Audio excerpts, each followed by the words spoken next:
Pushing his doubts to one side, Paddington turned his attention to the hammock. He was the sort of bear who liked anything new, or at least anything which was new to him, for seen at close quarters the hammock looked, if possible, even older than it had from a distance. Although, as Mr. Curry had explained to him, the hammock was meant to have hulls, some of them looked far larger than they had started off as originally, and all in all, Paddington decided he didn't much like the look of it. But it was when he actually tried to climb into it that his troubles really began, for he soon discovered that looking at a hammock is one thing, getting into one is quite another matter. To start with, it was rather higher off the ground than he would have liked, and not for the first time Paddington found himself wishing bears were born with longer legs, for when he tried to lift one of his up in order to climb in, it didn't come anywhere near the edge. Trying a different approach, Paddington grasped the hammock from underneath with both paws. Then, taking a deep breath, he heaved both legs off the ground in the hope of getting them round the middle and gripping it from either side like a pair of pincers. The first part of his manoeuvre went very well indeed, and for several moments he hung suspended beneath the hammock while he took stock of the situation. It was when he tried to carry out his next move that things started to go wrong, for without Wellington boots his claws got stuck in the rope mesh, and try as he might he couldn't free them. In the end he had to let go with his paws and hope for the best. For a moment or two he hung upside down with his head a few inches from the ground until there was a sudden bing and the string broke.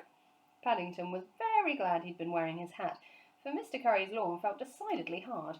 As it was, the marmalade sandwich he usually kept there in case of emergency went some way towards breaking his fall, and for a moment or two he lay where he was, gasping for breath, while he tried hard to think of some other way of tackling the problem.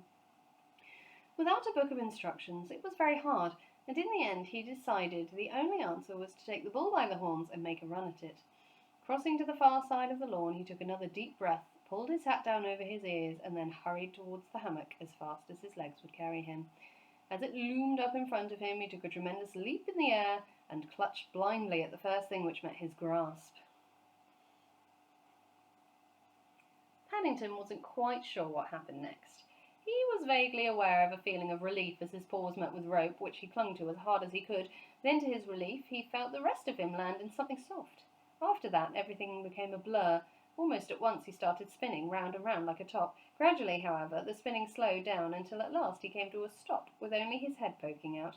The rest of him had the appearance of a tightly trussed chicken, one, moreover, which was not only oven-ready, but practically ready to serve up for Sunday lunch. Far from being relaxed in the way Mr. Curry had described, Paddington felt more like a sailor who had just rounded Cape Horn during a particularly bad storm. But the worst was yet to come.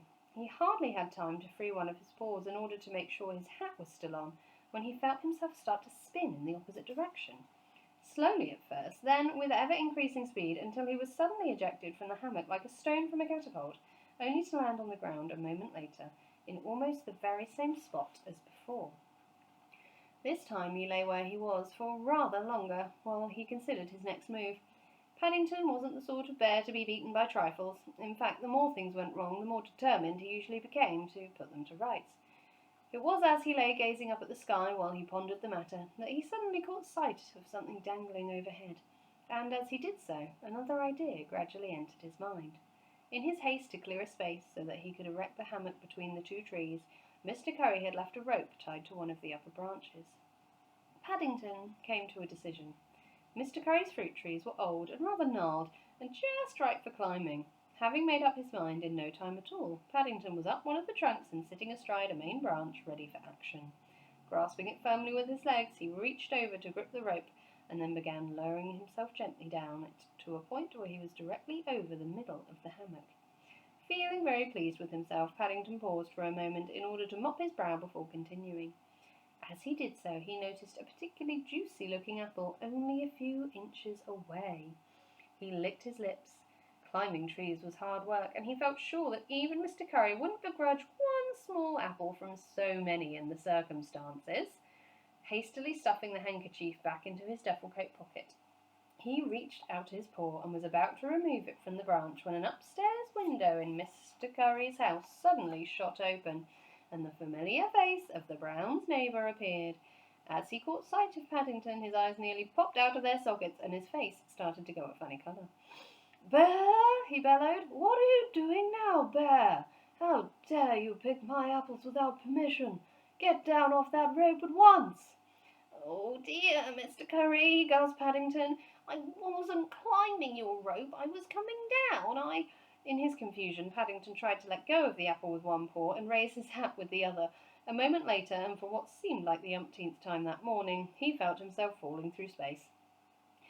Paddington closed his eyes tightly and braced himself for the shock, but in the event it came rather later than he expected.